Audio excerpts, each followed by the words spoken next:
So I texted my sister earlier and I'm like, sis, I'm really craving tacos and iced coffee. So she's like, oh, that sounds good. Let's go, right? So we went to this gas station, believe it or not, that has like pretty good tacos in town. It's a tiny town. And they have the best tacos. Sad, but true. So anyway, so we're standing there ordering, and the guy is like, this white guy, right? He's like, we're ordering for me, my sister, and her partner. And then when it came time to order for her partner, she's like, no salsa. And I'm like, yeah, because he's a white guy. And I laugh. And, the guy behind the counter, he laughs too. And he's like, what? Not even green sauce? I'm like, yeah, right? That's what I'm saying. And my sister, she's like, turns around, she says, psh, what are you talking about? You look white. How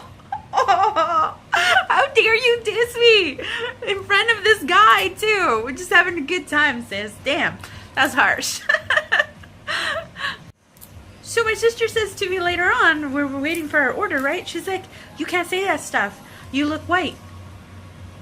I'm like, what the fuck? I'm fair skinned. That doesn't mean I'm white. I mean, ancestry aside, what the fuck? I'm entitled to say something like that. And I'm just joking around. I mean, haven't you guys ever heard the song from Avenue Q? Everyone's a little bit racist. It's true. Don't even act like you've never laughed at a racist joke, because I know you have. So anyway, so I'm like, dude, my sister's tanner and she likes to say she's brown. So she feels entitled to do that. I'm like, dude, you know how many times I have endured in my life racism? Like, for reals, I'm entitled to say this about Hispanics or whites or anything, because I've been on both spectrums of the race card. People have looked at me and like, shh, diss me because I'm either not white, or I've been dissed in Mexico because I'm not Mexican. So it's like, I have the right to joke around like that. It's all good. I'm a little bit of everything, and we all get the race card thing at one point or another, so endure it. One thing that I thought was really cool, though, really interesting, this last relationship that I had was the first time that I ever dated an African American guy.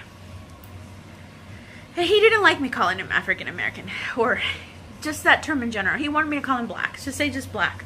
So, and because of him, I'll say black. He's a mulatto, but he looks, not so much like his mom. He looks a lot like his dad. So, it was the first time that I stepped outside of my comfort zone, if you will. Because I dated nothing but white guys. I dated one time, I think in high school. Yeah, in high school. This Hispanic guy, but sorry, I have nothing against Hispanic guys. I haven't come across a Hispanic guy that speaks to me, except for one, but he was already taken, so too bad. No, recently, actually, I went to this Mexican restaurant. Imagine that. He worked there, and there was this guy that was taking my order, and I was looking at his tattoos, right, just as he was taking my order, and one caught my attention. He had a Celtic knot on his arm, and I was like, oh, so I had to ask him about that. I'm like, and I was looking at him, and he kind of had like fair features too, so I was like, all right. I asked him, I'm like, are you Irish? Do you have Irish in your family? He's like, no. Just like that, with that accent. And so I don't like the restaurant, so I haven't gone back, but it caught my attention, like, okay, maybe a guy like that, there's a reason why he's got that Celtic, tattoo. But there you go. I was kind of attracted to the tattoo on a Mexican guy because it was Celtic. So, like I said, I've only ever really dated white guys. And so dating an ethnic guy this last time was really enjoyable because it opened my eyes to the fact that there's so much that I have in common with an ethnic guy that there's so much we understand about each other. There's so much we understand about how we've been treated in life. And, you know, I can say a little comment like, oh, white people, you know, and he's like, yeah. You know, and he has his struggles. Being mulatto, he's had struggles of people not seeing him as Caucasian, or not seeing him as African American enough, you know? So, his entire family that he's closer to is all white. So he's had his struggles with that, and he totally understands. You know, like my family sees me as like, I la gringa, you know? But yet, I'm with my white friends, it's like I'm the token ethnic girl, you know? So it's like you can't win either way. You don't belong in any category because you're so multicultural. And I mean, don't even get me started. I have so much native in me, but do you think that if I stepped into my native reserve, the ones that I actually know where I belong, do you think they would look at me like, what do you want here? Just this last time, it opened my eyes to the fact that it was really nice to date someone of a minority. I hate that word, but let's just call it that.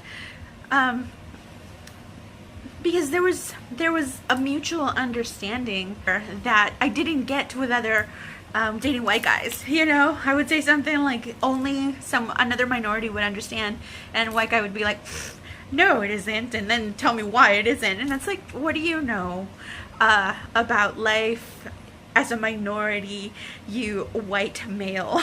You know, you have no idea. You don't know our struggle. So yeah, that has opened my mind and expanded to the possibility of dating someone else of another ethnicity. I'm interested and curious now. And it seems like I'm attracting that because I'm putting it out there now. So that's interesting. And so yeah, now my child is mulatto and mestizo. So there's a big spectrum for this child to pick from, and it's so exciting. I have no idea what my child is going to look like, but I'm going to make a video on that tomorrow.